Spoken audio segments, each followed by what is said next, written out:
మనల్ని చేరదీసిన కుటుంబంలో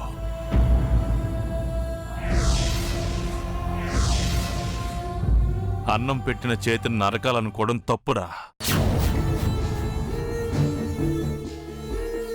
ఆనందంగా ఉన్న ఇంట్లో దుఃఖాన్ని మిగల్చాలనుకోవడం నేరం. నీడనిచ్చిన చెట్టునే కోల్చాలనుకోవడం ద్రోహం రా. పుట్టగతులుండవు, మొత్తం తుడిచిపెట్టుకుపోతాయి. అమ్మా,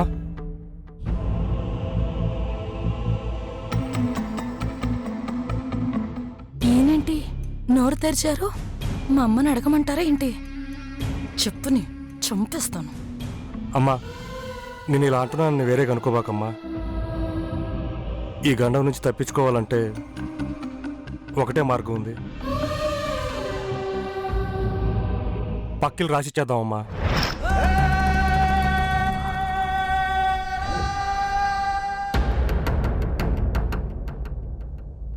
రే, పరువుకి ప్రాణం ఇచ్చే పెద్దమ్మగారికి ఈ విషయం తెలిస్తే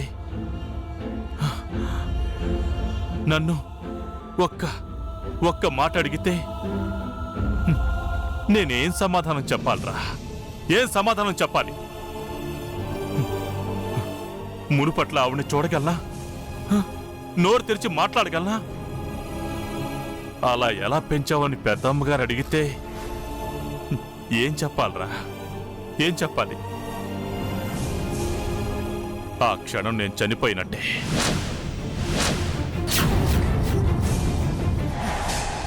వేరే ఏం చేయలేవమ్మా. మార్కెట్ వాల్యూ ప్రకారం వాళ్ళకి ఇవ్వాల్సిన మొత్తానికి ఆయిల్ స్థానం సరిపోతుంది. కావాలంటే నమ్మకం కోసం నంబి వాళ్ళ చేత సంతకాలు పెట్టిద్దామమ్మా.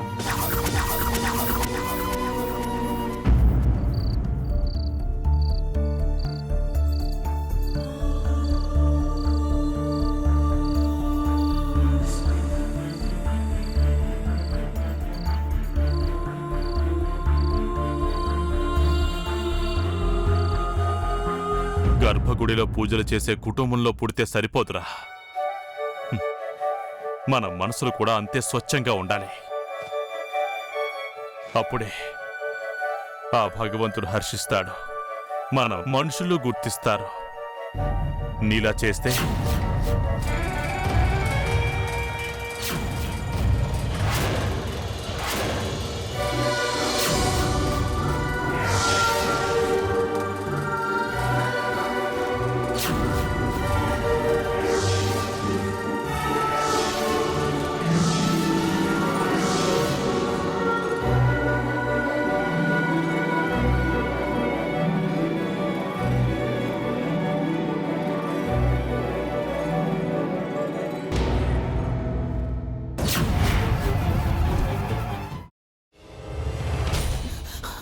నువ్వు ఇంకేమన్నా చెప్పాలా?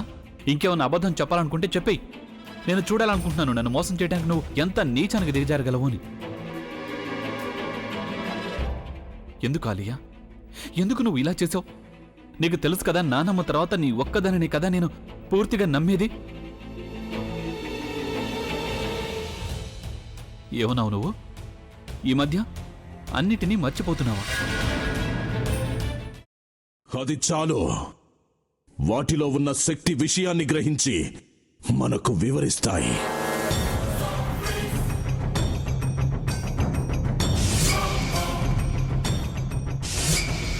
ఎవరు ఆ దండ విప్పొద్దు, గది తలుపులు తెరవద్దు.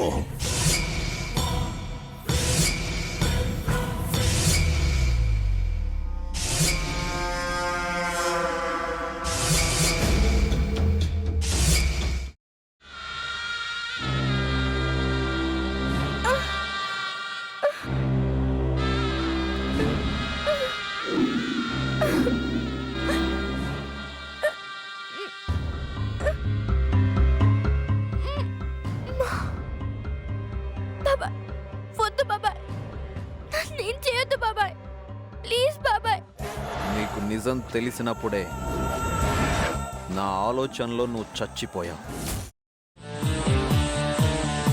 అబ్బా ప్లీజ్ కొంచెం తినండి ప్లీజ్. భీమారావు గారు మీరా? ఇగో మీరా కాదు సక్కుబాయ్. అవును, మీ పనామే లేచిపోయిందని చెప్పి కంప్లైంట్ ఇచ్చినావు కదా. రేయ్, ఆయన కంప్లైంట్ ఇచ్చింది లేచిపోయిందని కాదు, కనిపించడం లేదు అని. అచ్చా, అట్లానా? సరే మేడం. ఇడియట్. ఆ వంట మనిషి పేరేంటన్నారు? రత్తాలు మేడం. ఏం పెద్ద మంచి, నీ వంట మంచిని కూడా మేడం అని పిలుస్తావా? రేయ్ హాఫ్ బ్రెయిన్,